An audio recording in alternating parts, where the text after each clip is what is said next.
Good evening, everyone.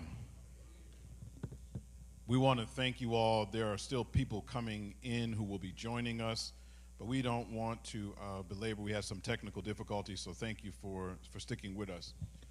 But I am Pastor Hadari Williams. I'm the pastor here of New Life Presbyterian Church, and on behalf of the church and our session, I want to welcome each of you to this public mass meeting, those of you who are in the sanctuary as well as those of you who are viewing online this evening.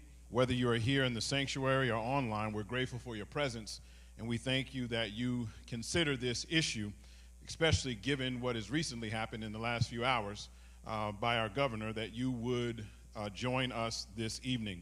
We gather this evening because the moment demands more than concern. It demands clarity, it demands courage, and it demands the community coming together. We're here because the Supreme Court's decision regarding the Voting Rights Act is not just a legal matter buried in court language. It is a decision that touches our neighborhoods, our representation, our ballots, our children's future, and the political power communities that have already had to fight too long and too hard to be seen, heard, and counted. For generations, our people have known that voting is not merely a civic exercise. It is a sacred trust.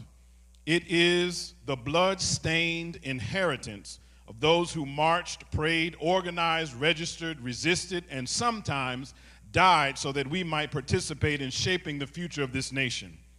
And whenever voting rights are weakened, whenever maps are drawn to dilute black power, whenever access is restricted, and whenever representation is threatened, we must understand that democracy itself is under attack.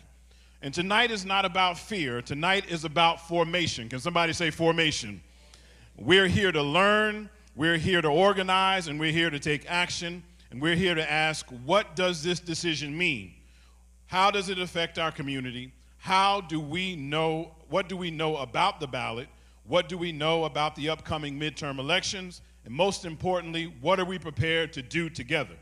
New Life Presbyterian Church believes that faith must have public meaning. We believe that the church is not called to hide from issues shaping people's lives.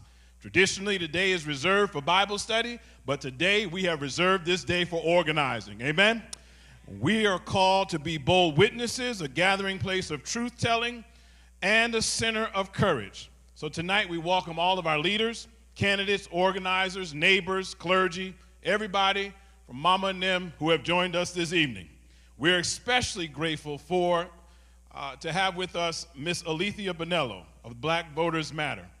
Just a very quick plug, I've been knowing Miss Alethea Bonello since my early days as a college student in the NAACP, where she worked in the regional national office as a director of young people. Her work has continued over the years to help communities understand their power, protect their voice, and organize for justice. My prayer is that when we leave this place tonight, we'll be more informed, more connected, and more committed to the cause. Because this is not a time for silence. This is a time for action. This is a time for us to remember who we are, whose shoulders we stand on, what those who have come before us have done to pave the way, and how we will determine this evening we're not going back. Amen? Can you all say that? We're not going back. We're standing. So won't you all put your hands together and welcome now to our stage Ms. Alethea Bonello and Black Voters Matter.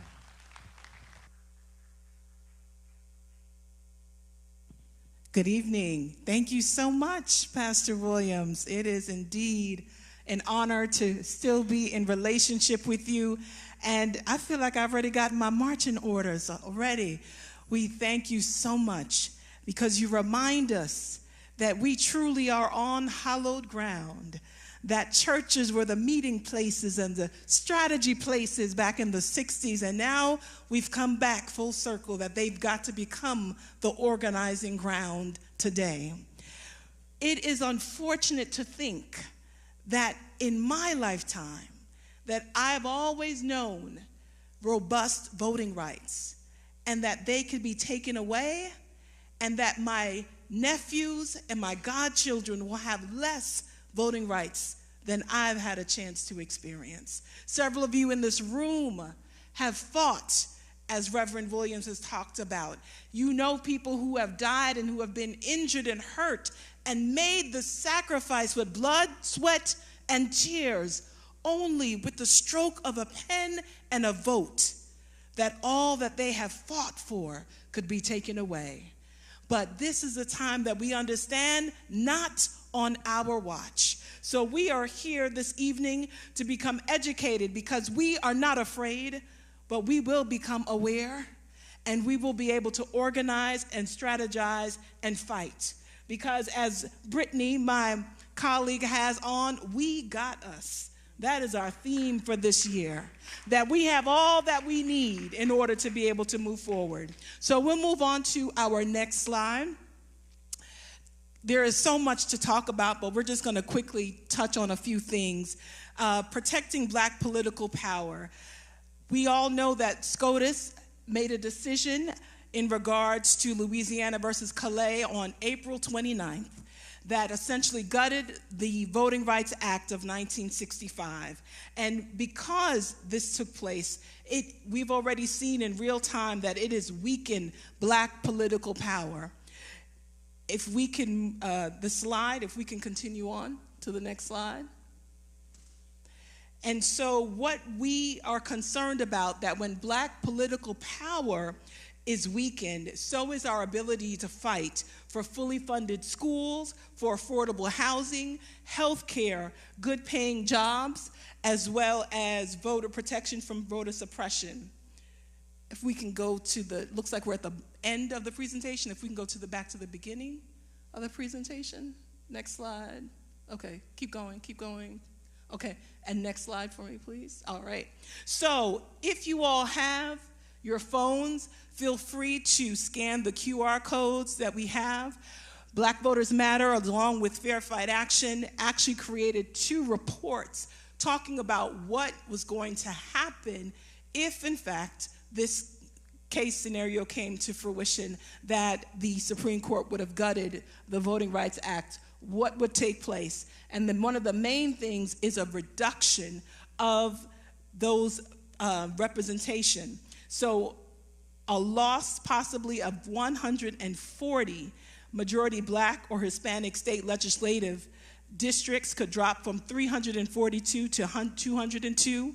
We're seeing it with the congressional maps, that already that there are several states that will lose not just their congressperson, but their Black congressperson. And so we are seeing it happen very quickly, and it almost feels like a burning house, right? That this room is on fire, this room is on fire, this state is doing that, this state is doing that. And so, as it said, that we can lose up to 30% of the Congressional Black Caucus. Communities of color would become cracked, packed, and stacked during the gerrymandering and redistricting process, and overall less representation would take place. Next slide. So we have, as we like to say, Louisiana was ground zero.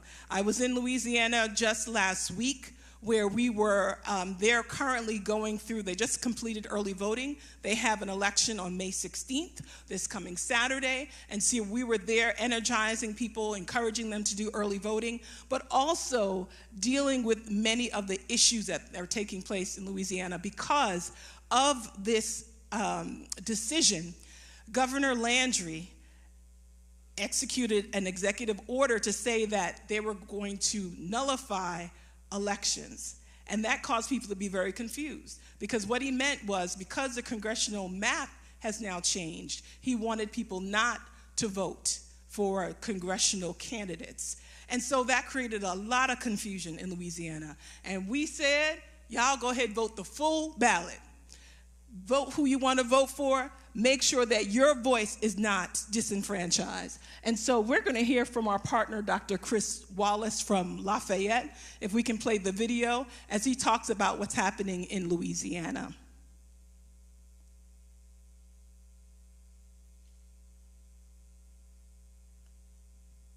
And the volume at the top right of the video, top right of the video. Yeah. Constitute 33% plus of the population. And so the Voting Rights Act of 1965, particularly Section 2, and making it harder to allow for fair representation in states like Louisiana, where African Americans constitute 33% plus of the population. And so if we have 6 congresspeople, it would be obvious that we should have at least 2 individuals representing us in Congress. Unfortunately, the governor of the state of Louisiana, Jeff Landry, Liz Murrow, the Attorney General, and the Secretary of State, Nancy Landry, has put on a full court press to immediately halt the elections of the 6th congressional district that is currently represented by Congressman Cleo Fields, in the hope that the legislature will redraw the districts to where Louisiana moved from having 2 majority black seats to having possibly 0 or at a minimum 1. It engages in a system of voter suppression at all levels, from the Supreme Court to the governor's office to the Louisiana legislature. People can fight back by staying engaged. Elections have consequences. This will not stop us. Our 400-year history in this country has been tumultuous, but we will continue to ensure that we will fight for voter representation, equitable and fair maps, and we will not stop until we receive justice. So that's one of our partners in Louisiana, and it is no doubt that they are trying to roll back the Voting Rights Act of 19. They are fired up in Louisiana. They have been going out to vote. As we were touring the area, we went to Shreveport and had a chance to speak with some folk, and they said they are fed up. Gas prices are too high, food prices are too high, and the violence that's been going on, they can't go nowhere, they can't eat nothing, they can't do nothing. And so, but they realize one thing that they can do is still vote. And so they have been showing out and voting, and that's one of the things that we can do. The next slide shows us how many things have been going on as it relates to the state legislatures in Tennessee, South Carolina, Louisiana, Alabama, Florida, even Missouri and Virginia. Many of you have seen what's going on in Virginia and in Mississippi. And so, as we said, this has just been happening every day, a new map has been introduced. A governor or the state legislature has called on a special session to be able to go ahead and deal with the redistricting and the maps. And so we have used the tool of resistance at every single turn, that we have showed up, we have testified at these sessions, or we have protested. And so that is, again, another tool that we use in order to deal with what is happening in real time. Next slide. So this is, NBC News says that Democrats warn a third of the Congressional Black Caucus could be wiped out by these redistricting wars. Here we have on the right our regional organizer, Amber Sherman, testifying during the Tennessee special session, as well as she led many marches along with our partners as well. And at the bottom, we have Governor Reeves of Mississippi calling for a special session. He's not going to focus on the judicial redistricting, rather he wants to focus on the congressional redistricting, and that is going to be taking place on May 20th, next Wednesday itself. Next slide shows our organizers along with our executive director in Nashville protesting, being out with the people, being on the ground. Now, the next slide is a video, and I'll set it up while Leah's bringing it up, that our executive director, Cliff Albright, talks about the fact that Governor Reeves has said that they will meet in the old legislative building in order to meet on this special session on redistricting. And Cliff puts it in perspective. Why did he intentionally choose to go there? So we'll play the video.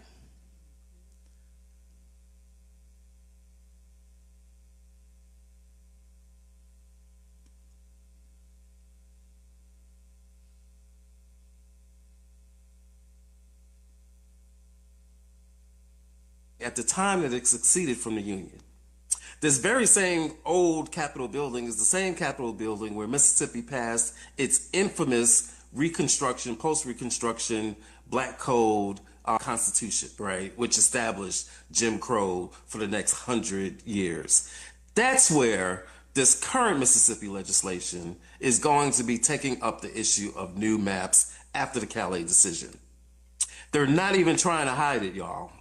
They're telling us what it is, what the symbolism is, where it is that they're trying to take us back to. And so the first message I have for you is it's serious. It's serious, more serious than whatever you think it is how serious it is. Because we got to remember that we've been in this period before where there was black representation, black congresspeople, black senators, and all of that was undone after Reconstruction. It's possible to go backwards. What's important about this old Capitol building? Well, this old Capitol building is the very same Capitol that Mississippi was using at the time that it seceded from the Union. This very same old Capitol building is the same Capitol building where Mississippi passed its infamous Reconstruction, post-Reconstruction, Black Code Constitution, right, which established Jim Crow for the next 100 years. That's where this current Mississippi legislation is going to be taking up the issue of new maps after the Calais decision. They're not even trying to hide it, y'all. They're telling us what it is, what the symbolism is, where it is that they're trying to take us back to. And so the first message I have for you is it's serious. It's serious, more serious than whatever you think it is how serious it is. Because we got to remember that we've been in this period before where there was black representation, black congresspeople, black senators, and all of that was undone after Reconstruction. It's possible to go backwards. What's important about this old Capitol building? Well, this old Capitol building is the very same Capitol that Mississippi... Next slide. And so, as we're preparing for this presentation, hot off the press, what do we hear? That Georgia is going to be joining in the redistricting session. So, Governor Kemp kept saying, we're not going to do it, and now we're going to do it. So June 17th, he's called for a special session after the runoff of these primaries, and we will see what will happen. But we know that my dear sister and colleague, our Metro Atlanta regional organizer, Brittany Burns, will be in the streets and at the Capitol come June 17th, and even before then, organizing people to come to testify and to protest. So why is this happening? Well, our colleague, When We All Vote, says that chaos is the goal. Yep. To keep us confused, to keep us overwhelmed, to reignite this trauma about all the things that it took us to get here and where we are today. Discouragement is the goal. That although we keep trying to resist, we keep trying to do something about what's happening, it doesn't seem as if it's enough. And ultimately, voter suppression is the goal. And so, in spite of the chaos, we become educated and organized. In spite of the discouragement, we know that we got us. And in spite of the voter suppression, we will continue to use the tools in our toolbox. So regardless if they could continue to confuse us about whether there's an election or an election, I need you to show up, even if there's an election for the dog catcher. We need to show up each and every time that the polling precinct is open. And if you don't know where to go, if you don't know who's on the ballot, we cannot be timid this season. We've got to ask questions. There is no stupid question. And I guarantee you, just as our young people and all of us know how to find things on Google, you can Google, where do I find my precinct? But we have tools for you to tell you. As a matter of fact, tonight, 2 people showed up here because it is a polling precinct on election day. 2 people showed up and said, can I vote here? Can I do early voting? And they were excited to do it. And though we had to tell them, no, you can't vote here, but we'll give you the tool to go to the Secretary of State's website to look up and find out where is early voting take place, right? And they ran out of here because they had until 7 o'clock to do it. So that's important. Just as we are quick to go ahead and put in the group chat, girl, did you hear about so-and-so? Or, I don't know if you heard about this, but let me show you this link. We need you all to share the Secretary of State's website in that group chat. And as I tell my young people, I need you to squad up. So don't just you show up at the ballot box by yourself. Bring 5 people with you. And if they can't go with you, I want you all to post your peach, show that you voted, and you're going to challenge your family members and friends. Did you vote? I need you to post your peach in the group chat as well. So it has to become communal. It has to be something that people will understand and on their level. And we've got to make that happen to counteract all that we're seeing. Next slide. And I kind of just went over that one that we just talked about. Next slide, please. And so I just quickly want to show you, this is the map, the previous map and the proposed map for Alabama. Next slide. The proposed map for Mississippi, that it will be a loss of the Democratic seat that happens to be currently held by Congressman Benny Thompson in Mississippi, who happens to be African American. Next slide. Then we have the Louisiana map. And as you heard, currently Cleo Fields holds that majority minority district seat that they want to eradicate. Next slide is Virginia. Virginia had a largely Democratic state legislature, and they went to elections. The election said, yes, we want this proposed map. The courts have now said, no, it wasn't done properly, procedurally, and so they have knocked down that proposed map itself. So they are still legally fighting in regards to Virginia. And this is the map that was just approved by Florida. And so as you can see at the top, you had red, you had blue, purple. Next slide, I'm sorry. So this is the Florida map. And as you see at the top, you had red, blue, and purple, which meant it was competitive. And now it's largely red and some blue, with a loss, I believe, of 4 seats for Democrats and a gain for the GOP. Next slide. South Carolina, again, confusion. People said, oh, they're not going to vote. Well, they are. So there's still the senators in the House are meeting again tomorrow. They are having, and we'll talk a little bit about there is a demonstration that will be going on. So that is their proposed map that they're engaged in. Next slide. So with everything that's going on, what can you do? First and foremost, everyone must be ready to vote, both in the primaries and in November. We want you to text the word FAIR MAPS. That's FAIRMAPS, FAIR MAPS, to 25225 for more updates and information. Again, that's FAIR MAPS, and text that to 25225 so you can stay connected to learn more information. And we certainly welcome you to volunteer with Black Voters Matter. I believe we sent out over 800,000 texts over this past week to inform and engage people to be a part of what's going on in several states. So and you can talk about that too. So next slide. As we said, elections are going on in Louisiana.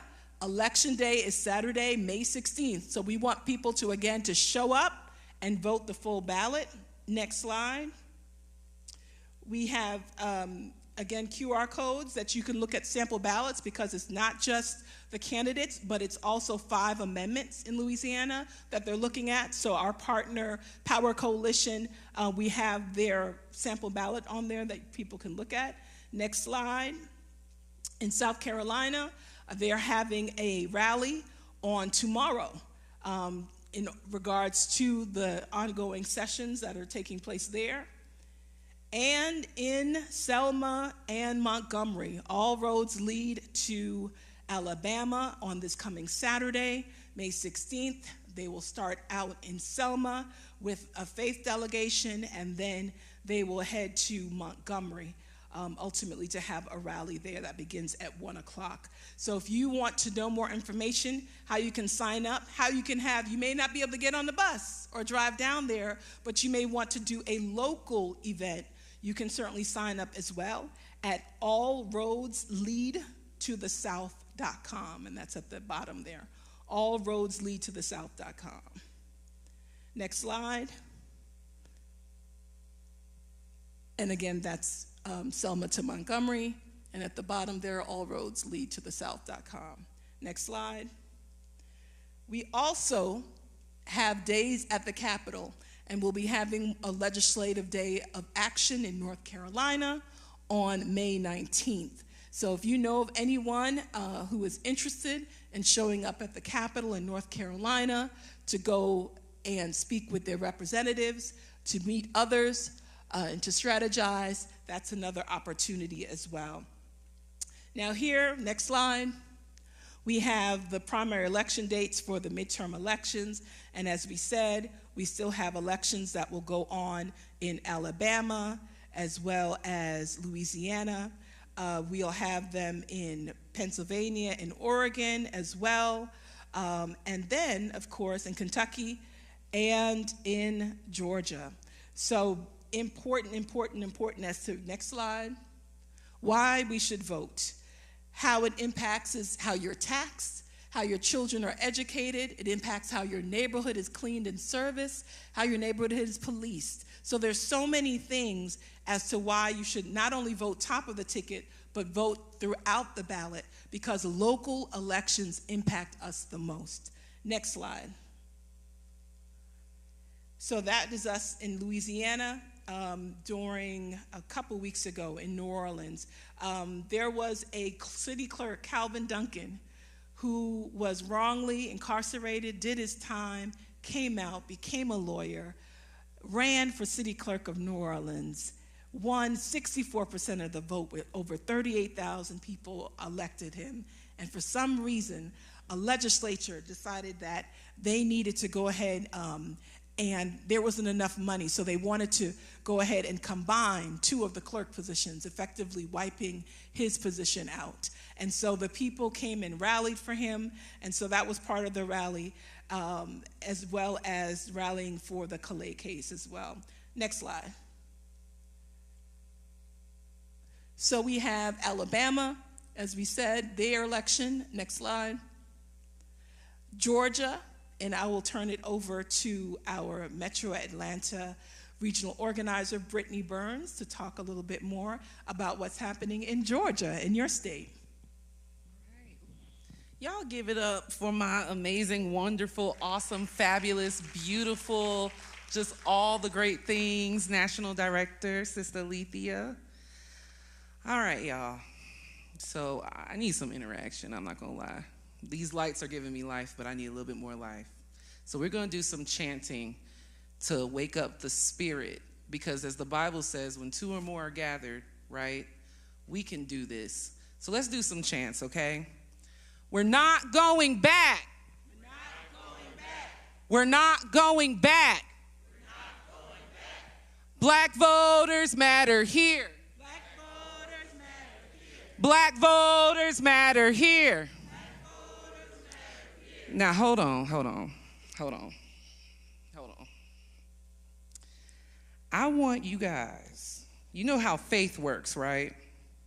Faith doesn't work where you say, I rebuke you, Satan, you better leave me alone. That's not how it works. Faith doesn't go, you better stop it right now in Jesus' name. You got to look the enemy in the eye. You got to pull from something from your spirit.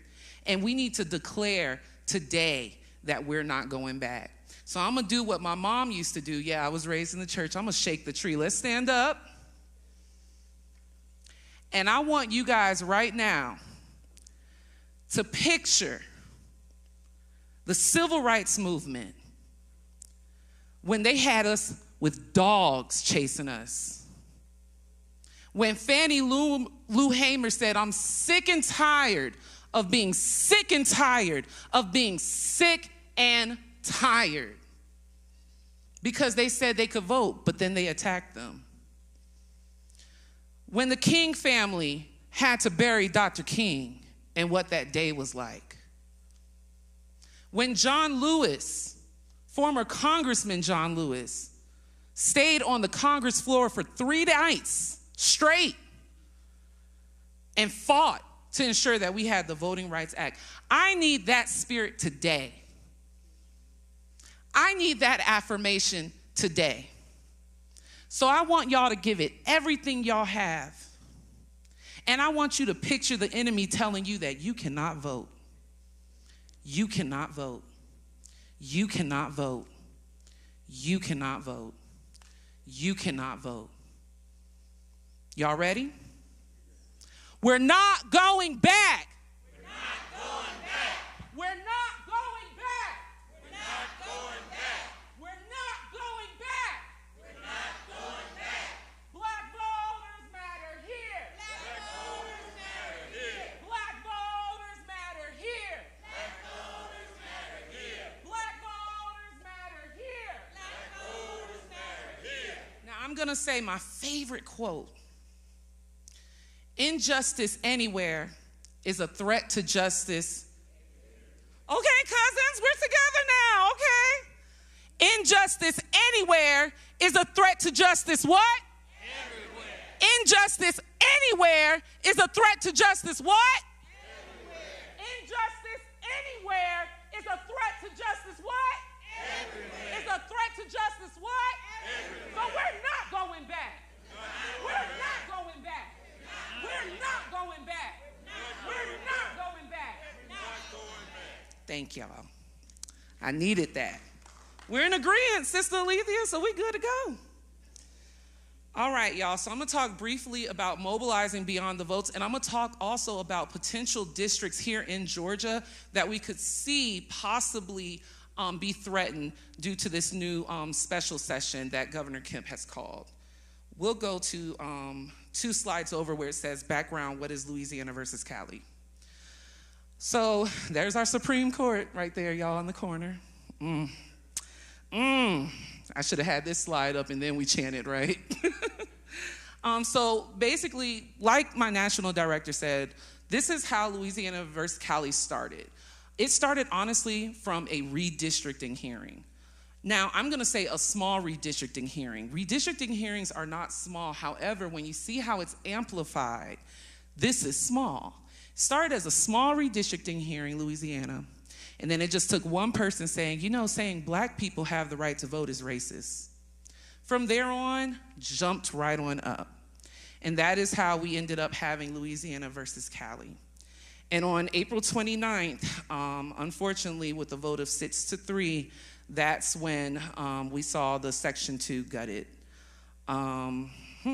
This decision is part of a broader push, as we know. If you're familiar, how many people have heard of Project 2025?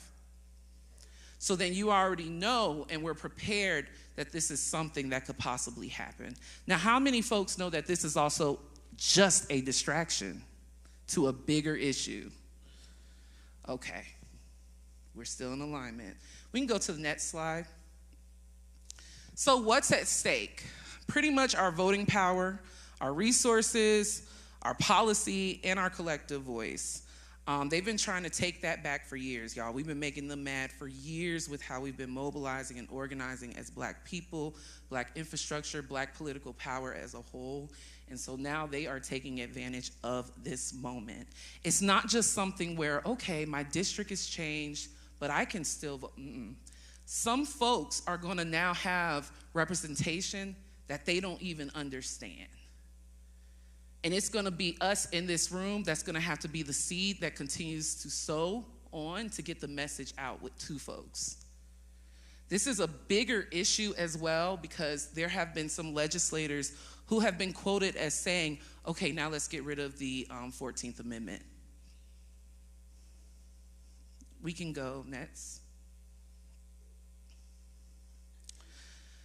So without Section 2, up to 25 to 30% of the Congressional Black Caucus and as many as 10 to 15% of the Congressional Hispanic Caucus could lose their seats. We're seeing that in real time. How many folks have seen what's going on in Alabama and Tennessee?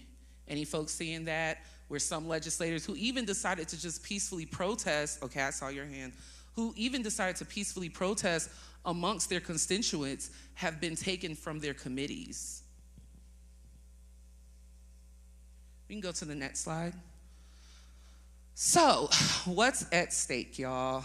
These are the House ones. So, we are, a couple of us, a part of the State Table Coalition, have discussed what districts we deem could be vulnerable. We know for a while when it comes to House, they've been trying to break up a lot of the blue that happens to be in metro area. So, when it comes to the House, it's possibly majority metro Atlanta and South Georgia, especially along that Black Belt and parts of coastal as well that could be impacted. And then these are the actual numbers. So as you see HD 65, who's in HD 65 South Fulton? Okay. So as you see, we're gonna need you to turn up at the Capitol, okay? Because they're coming for you, potentially. We see Clayton. Who's in HD 74 Clayton? About down the highway, okay? I see a couple hands. All right. Let's see. But as you see, those are the possible districts. Now for the Senate, it's going to possibly be central Georgia leading to the tip of the beginning of the Black Belt and alongside a little bit of the Black Belt. So as you see, Milledgeville, Hall, Floyd, Daughtry, Macon, Bibb, Houston, well, someone told me it's not Houston, Houston, and possibly more middle Georgia districts. So with that, we know that in central area, there's a lot of like maybe 1-2 representation that's very, very strong. And then we have some of ours that are populated strong, right? But if they could drain some of those and convert them to primarily red areas, those voters could get drowned out. Before I move on, does anyone have any questions, by the way?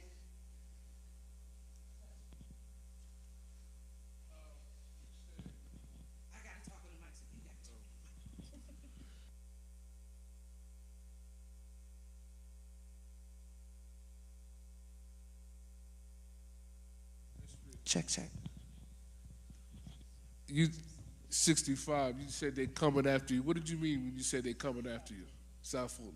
What did you mean when you said they coming after her? Yes, so that list, this list right here, this is what we're thinking these areas will be impacted by the redistricting special session that our Governor Kemp has called. Whereas, again, like I said, for the House, for a while, majority Metro Atlanta has been blue for some time, and we know that they've been kind of in their way trying to figure out how can we break it up, how can we break it up. We saw that HB 369 passed. How many people saw that on the news where now the Fulton County District Attorney and a couple other seats are now nonpartisan? Okay, so that's part of that strategy. And then if you couple that with redistricting as well, it's a really great way to just fully break that up. Like, so, I'll give an example like Marjorie Taylor Greene with her district when folks didn't know and that redistricting happened and then they found out that she's actually their legislator. So she still keeps her representation though, right? I'm so sorry. When you said they're coming after her like she's not losing anything. She could. Like, so her district could change. If your district changes, then your legislators changes. That's your House, that's your Senate. That's pretty much that with our state. And another question, do you have the percentage of the trend, the percentage of registered voters that don't vote in Georgia? Do y'all keep that tally? We do. And what's the trend of that for the last 10 years, if you have that? Now, I can't give you the last 10 years because I'll always update myself quarterly. And we'll be here all night if we go through that. So I can give you quickly, because I know we're at time, I can quickly give you what we have for that. Sorry, everybody. I mean, I can get that information later. You just have Let me get it for you later. Okay. That works. And if anyone else wants it later too, I could just stand on this side at the end. Okay. It just depends in what areas. But we can, I got you. We'll go, as our partners say, we'll go into the boom boom room and we'll talk about precincts. Can you explain the nonpartisan strategy just a little bit? Just Yes. explain that. Absolutely. So by turning certain legislative seats nonpartisan, we don't have to worry about the law where there's supposed to be certain, well, depending on some of the committees that have also been put into it. We won't have to worry about those committees having to remain a fair balance of both Democrats and Republicans. It could be anybody now. And then as far as the Fulton County District Attorney and some of those main positions, not keeping it nonpartisan is a way where it can confuse the voter. If you're usually a Democrat and you like to keep Democrat representation, but now it's nonpartisan, you're gonna have to dig a little bit deeper and really check on their values to see if they align with yours. But we know not a lot of folks like to dig deep. How many times do y'all get a call, who we voting for? Just text it to me. Who we voting for? Yeah, I got a couple of those today. And I had to tell them we got to stay nonpartisan. I'm part of BBM. But pretty much that can confuse voters. And just like my national director mentioned, it's all meant to be chaotic. It's meant to burn you out. It's meant to drain you. It's meant to make you say, well, they don't want us to vote anyway, so why should we vote? And that's because they don't want us to vote. That's why we have to turn out even more. So some of those folks that you may hear say, I'm not voting because my vote don't matter. Well, that's why you need to vote, because if you feel like your vote doesn't matter, that means you've had the wrong representation. Amen? Okay. All right, we can go to the next slide, and we're actually almost done. So what can voters do? You can mobilize beyond the polls. June 17th is the first day of special session. We're gonna need you. I'm gonna need y'all. Like, we're gonna need you there. You can pull up to the Capitol. Usually hearings start around 9 a.m., but it's good to get there. Make sure that you speak out. You don't have to be an expert in this to say, I want my vote to be fair, right? Right? Don't y'all do that to me again. That's my biggest fear. You don't have to be one of us to go in there and say, I'd like to give public comment. That's your house. You literally are supposed to go there, and as a constituent, especially in Georgia, you're supposed to speak out. So please speak out about the importance of fairness, about the importance of the Voting Rights Act, right? Amen. About the importance of integrity as well, because these folks done lost their mind. Voting is also a very important tool. Another tool is education is love. This takes love, because y'all, I'm tired, okay? I got babies at home and everything. But I'm so desperate to make sure that my folks are empowered and ignited and are equipped so that they can activate as well. So please know that if you love your people, then that means taking a couple minutes when you're at the grocery store. Hey, you know they doing that redistricting here? They crazy. And even that could make folks be like, well, let me look that up real quick. Telling folks, you know you're supposed to be voting right now, right? All right now. Literally just those messages right there, you have no idea what that can do for folks.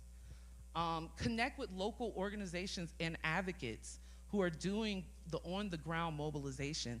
Help them, because we're stronger in numbers. And also, we don't have the answers. I don't have the answer, but maybe you know something, and then when we bring our ideas together, we could really power map, right? And then also bring back kitchen kickbacks, bring back park meetups. And when I say kitchen kickbacks, I'm not talking about the back in the day kickback at college.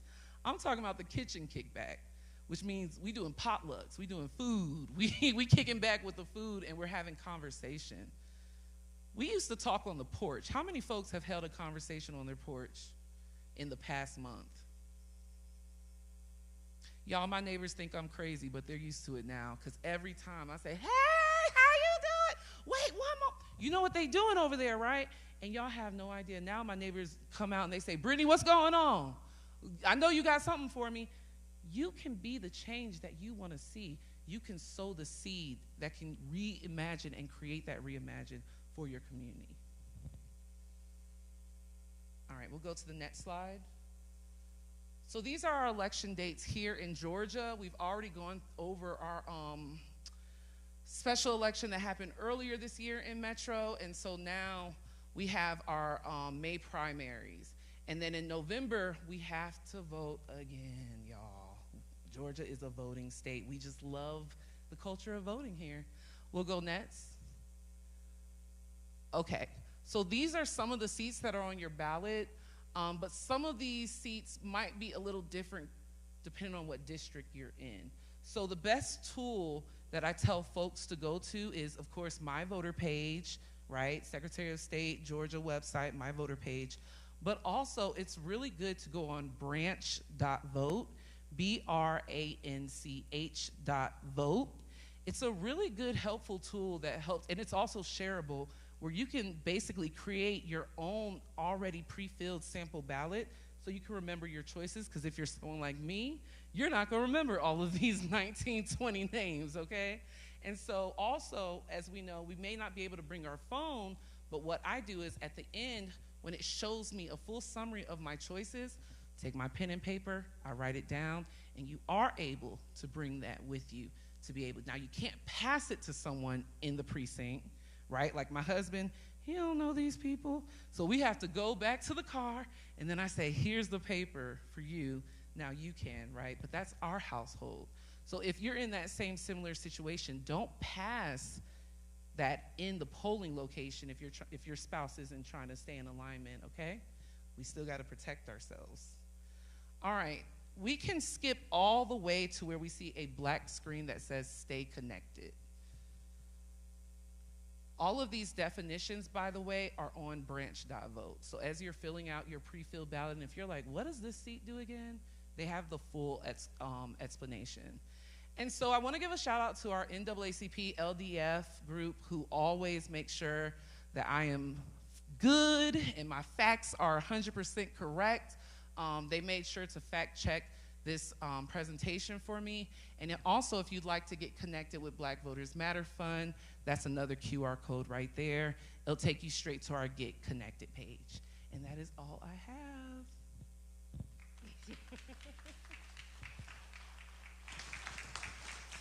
Great, thank you so much. Are there questions? Questions from the audience? We have some microphones. We ask that you would speak into those so that people online can hear your question, because it might be something that they need an answer to as well.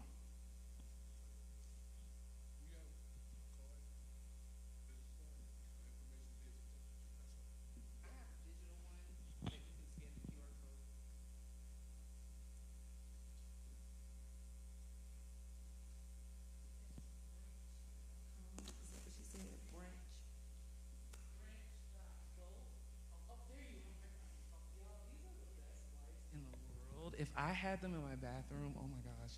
But it's branch.vote, BRANCH.vote.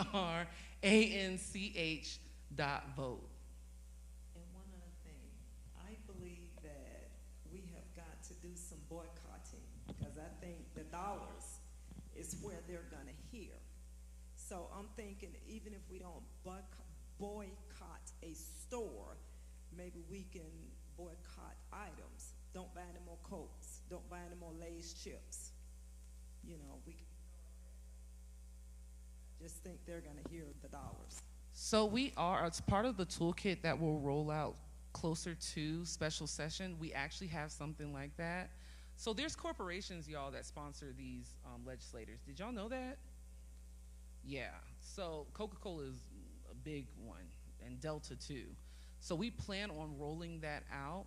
Just make sure you stay connected so that when we do, you can have that resource. But there's going to be some die-ins that we got planned. You know, we taking it back, y'all. So be ready.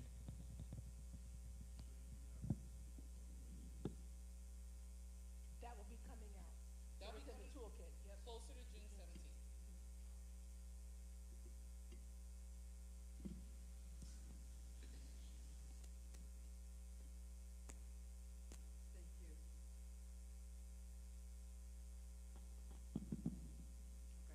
Good evening.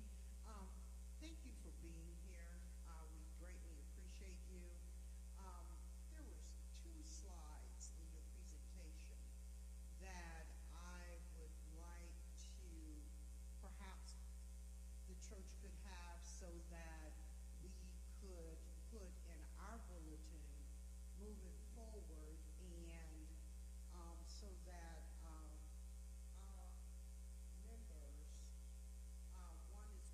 on your ballot for May?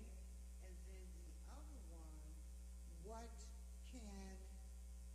what can do voters mobilize beyond the polls?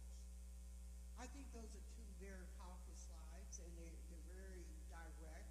So I was just wondering if there are two slides that we can have here at the church that can go up on our screen so that our congregation can see on a regular basis. Thank you.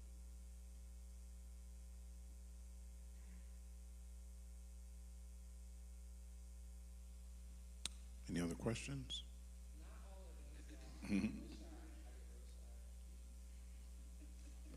And even more importantly, not questions, but I'd like to turn it back over to you. What are you going to do when you leave here with all this information?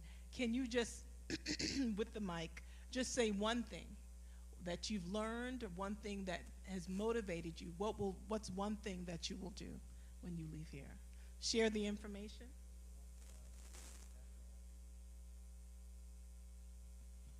So making sure that you certainly scan the QR code to stay connected.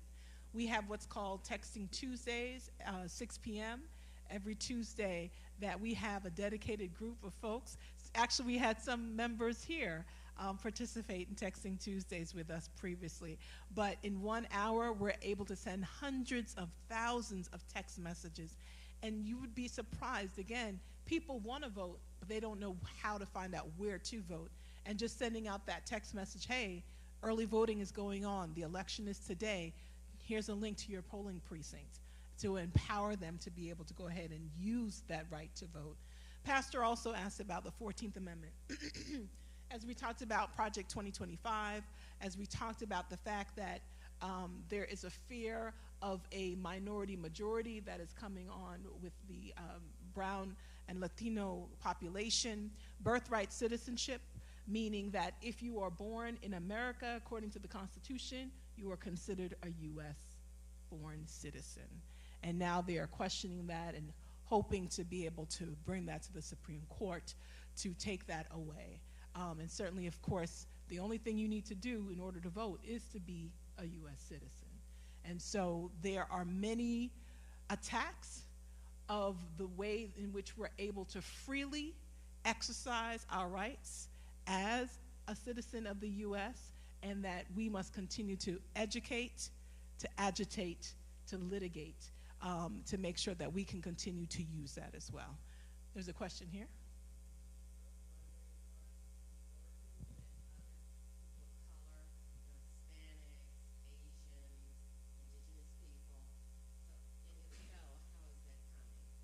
Yes, we are. As I like to say, we work with Lottie Dottie and everybody at this point, because we have to, right?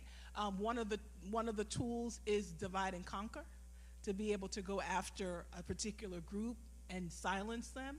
But yes, Black Voters Matter, we work with everyone because we say it's about us, for us. It's about all of us because we all matter. And so we recognize in this moment, we've got to unify with people who have similar interests, similar goals, that believe in the same ideals that we believe in, which is to be free and fair elections. We believe in democracy and believe that the U.S. democracy does work, and we want it to continue to work properly and in good faith. And so we do work with indigenous folk and Native Americans. We work with the Latino population as well. We work with various civil rights groups that are out there. So yes, we in fact do. We also like to take a temperature in the room just to see how you are feeling in your bodies, how this is impacting you also. What we heard today from the governor, what we've seen with these court decisions. We want to take this opportunity to hear from you as well as to how this is affecting you, what it's making you feel. Some of you, this might be stirring up things from your childhood that you witnessed as a young child in this country, because some of you are of that age where voting was denied in that time frame in which you grew up. So we want to hear from you in that vein as well.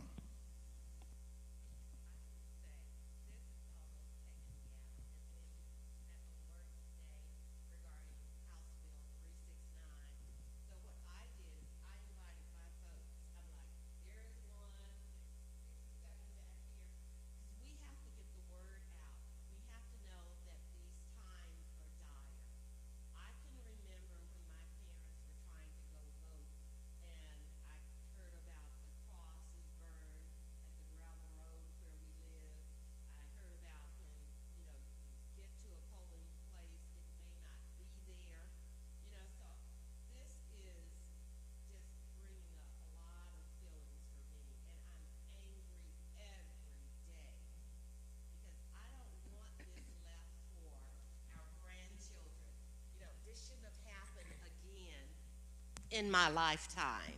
So I'm angry. I am ready to go just boycott and just not buy anything for months. I feel like if the Montgomery bus boycott could happen for 382 days, I believe it was, we can do without some junk for a few months. And they didn't even have social media. That's right.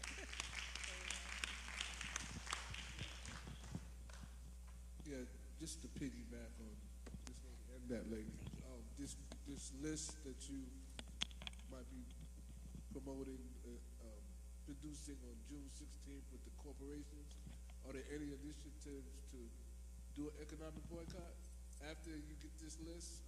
Not you personally. Are there any other groups, or do you know of any other groups that align with your organization that might promote economic boycotts to these corporations that's on this list? Absolutely. That website, all roads lead to south or something like to the south. That right there is the best way to stay in contact because they have toolkits. Also, we are organizing buses, so if folks want to come and join me on a bus at 9 in the morning and be back around 5 p.m. on Saturday, that website is a good website to fill out. You'll fill out the participation link, and then you'll click hop in so that you can make sure a seat is reserved for you. But please follow with that website because that website, a coalition has been built now.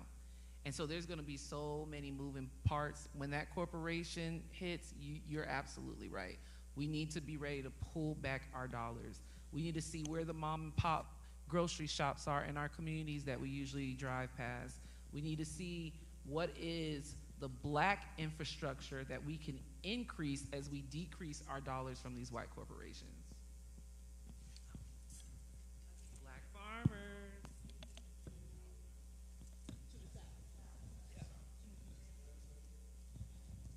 Yeah, she's bringing it back up.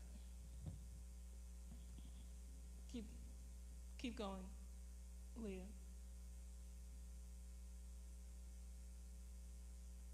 If you can bring the slide that says all roads lead to the south, Selma to Montgomery. Okay, in the meantime, is there another question? Or how are people feeling? Yeah. So, how people are feeling. Hi, I'm Nakia Smith Sellers, and I'm running for Superior Court Judge right here in Fulton County. I wanted to say, how am I feeling? I didn't know that that bill had been passed by the governor, that the governor had signed that bill requiring that the 5 counties, Fulton, DeKalb, Cobb, Gwinnett, and Clayton, those 5 counties, the district attorney and the solicitor general are nonpartisan. But the thing that all 5 of those counties, the DAs in all 5 of those counties have in common are that they are black and they are female. That's a big deal. I don't even know if you've seen that anywhere else in the country. And you're only singling out these 5 counties across the state of Georgia. We've got to stand up against this. And I know that those DA offices are preparing to sue the governor. That brings us to the point, me to the point of why your judicial races are important, all the way down to the Superior Court, because y'all got to go all the way down to the bottom of the ballot. Why they are important, in Fulton County, there are 20 Superior Court judges. They are all elected positions. However, many times when a position becomes open, the governor chooses to appoint the judge rather than let it go up for election. There are currently two open seats on the Fulton County Superior Court, but the governor has already decided to appoint to those seats. There are 7 judges that are up for re-election this year. Only 2 of them are facing opposition. I'm one of the people running against a sitting judge. And out of the 7 that are up for re-election, 6 of them, when they ascended to the bench, they were appointed by the governor. And so even though these are nonpartisan races, the governor is appointing someone who is reflecting his values, his views. And one of the things that Fulton County is so important is because when there is any election, and I just learned this maybe a week or two ago at a community meeting like this, as I understand, and please correct me if I'm incorrect, Madam President, please correct me if I'm incorrect, but what I understand is that if there is a question as it relates to an election, whether it happens in Savannah, is there a conflict, they bring it to the Capitol, and then that is decided in the Fulton County Superior Courts. So what happens in the Capitol many times ends up in Fulton County Superior Court. So the governor has a reason why he is appointing judges. And I will say that the judge that I'm running against is very much a Republican. I'll just put it out there. She was appointed by Nathan Deal and has been endorsed by Nathan Deal. Okay, I'll say that. But.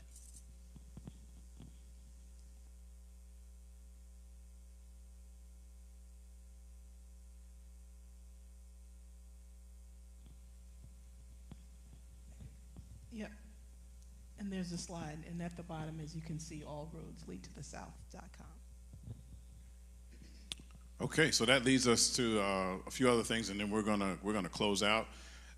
We will be going to Selma and Montgomery. If you're interested, please let us know. If you want to carpool or you want to get on the bus, as also mentioned, there are buses available, but we will also be traveling to Selma and Montgomery this weekend. All roads lead to the south, so if you're interested, let us know after a presentation here in the hall. We also have some individuals who wanted to will share with you or hand out candidates that we've done homework on, and we want to share those with you, but it's not coming from the church. It just found its way in here. It found its way in here, and we're going to share it with you. We don't endorse candidates, but we do love folk who love us, like Nakia Sellers, who's standing over there running for judge. We thank you. And we want to again thank Black Voters Matter and the leadership of these two powerful sisters. Let's extend our hands toward them and just say thank you, and we pray God's blessings upon them. Alethea and I can remember, what was that, 2006, the Voting Rights March? Yes, 2006, and actually during the Bush administration, when the Voting Rights Act was renewed, a big part of that was done because of the fact that Walmart put pressure on the presidency. Corporations stood up, and what we're hearing now, and the question is, why is there such silence from a lot of these corporations? And I think over a period of time, as we get mobilized and get active again, there will be some pressure put on these entities, and they'll have to make some decisions regarding who they're supporting, particularly in this administration. But what is so vital and important is that we stay connected to organizations like this, that we stay informed, and that what you receive as information you share amongst your people, your community, so that we are not by ourselves, and share it with all people of color, because we're all impacted by this, not just Black folks, but all people of color. Please share with them how these decisions and some of these maps will impact our ability to be heard. We also have, Brittany has set up a table in the back for those of you who are here with more information. Please get connected with her in the Metro Atlanta area. And one more thing, and thank you so much, Pastor, because you just reminded me of a major point that I wanted to raise. Unfair maps, right, can impact everybody, all parties. For example, last year and a little bit of this year, we're seeing folks vote against their own party interests, right? So if folks are sick and tired of being sick and tired, hint, hint, because I'm nonpartisan, I got to talk a little bit in code, this could be detrimental to Republicans too. They're not thinking about that. They're really thinking that this is just, we're just focused on the black voters, making sure, but this could be harmful to them too. So thank you, Pastor. You did raise that to me. Any unfair map can be not fair to any party. We have to have fair maps to have equal representation in any voter. And that 14th Amendment, just over in Alabama, the House leader said that they were looking forward to evaluating whether or not the 14th Amendment was something we should continue with. And that extends citizenship to formerly enslaved individuals as well. So we're not quite sure how crafty these folks will be, but let me tell y'all something. We outsmarted Jim Crow before, and we can outsmart Jim Crow again. We have organized before, and we can organize again. And that's what upsets so many. No matter how much you try to suppress the black community, we have always risen to the occasion, and we will rise. I look around this room, and I know the stories of some of you in here. You know, there's a woman in here who was friends with some of the girls who were blown up in that church in Birmingham, Alabama. You know what it is to live under a surveilled community. You know what it is to live in a community where your voice is silent. And now more than ever, it is important for us to speak not only to one another, but to our younger generation, encouraging them and reminding them of picking up this mantle as well. I want to thank you all so much for coming out. This will be the first of a series of gatherings. The meetings in this house are important for us to do the work out there. This is our space. And we're going to use this space to organize, to mobilize, and to get the word out into the community. And that's what we're asking for you to do. So next time, this room will be filled with even more, because you're going to bring some others with you. And as we get closer and closer to these elections, we will have assignments and different things we want you to do and participate in. We have a committee, Political Action Committee. They're working. They're talking about issues. You can join that committee. You can be a part of that. This is a polling site. At some point, we're going to need people who are poll watchers. We're going to need to do some more than ever this election, we're going to need people watching polls. When they are already talking about dispersing federal agents and ICE agents to polls to intimidate people, we want to be here to encourage people. Don't you be scared of anything. Amen? We're going to get out and vote. Why? Because the Lord has not given us a spirit of fear, but of love and what? A sound mind. So we believe that wholeheartedly, and we're going to carry that out. Again, thank you all. Any final comments before we go? And again, let's thank them for taking time out of their schedule to be here with us this evening here at New Life.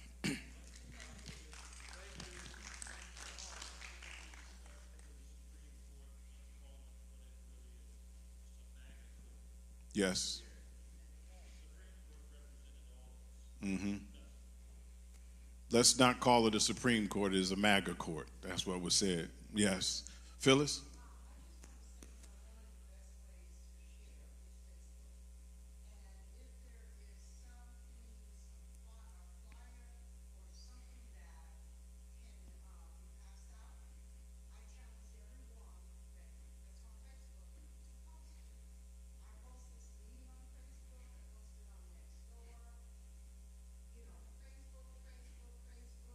Yeah, Facebook for you older people. Facebook for you older people, yes.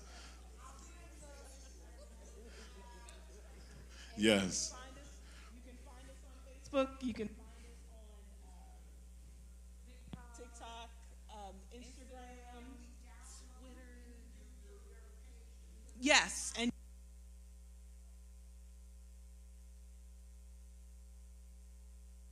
BlackVotersMatterFund.org. We have information about the Calais case on there, but more importantly, if you do go to our social medias, we are constantly posting, showing you the places that, we are not just based in Atlanta. We are in North Carolina, South Carolina, Tennessee, Missouri, Kentucky, Maryland, Alabama, Georgia, Mississippi, North and South Carolina, Tennessee. So we are everywhere that has dealt with this legislative session, we've been there. We've organized our partners. And so we want to continue to communicate, and we encourage people to share the information as well. So yes. Okay, thank you. Members of our Political Action Committee, did you all want to say anything? Could you just stand so people could see those of you who are participating in that committee? Thank you. So if you have any interest, please see them, communicate with them, and there are flyers outside on the table available for you all.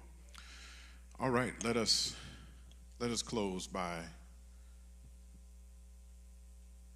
thanking God and our Creator, first of all, for this day. But more importantly, God, we thank you for the blood that runs through these veins, inside of these bodies that we inhabit is the blood of champions and conquerors. Each one of us in here represents someone who survived so that we might thrive. Each one of us in here is housing the blood in our bodies of someone who endured what we would not even be able to imagine so that we can be where we are. We pray this evening that we'll tap into that strength that is within us, a strength that gave our ancestors the ability to traverse the Middle Passage, to survive the horrors of slavery, to beat down Jim and Jane Crow, and to bring us to this very moment. It is now our time, and we've been called for such a time as this. We pray now, O God, that you will strengthen us for the journey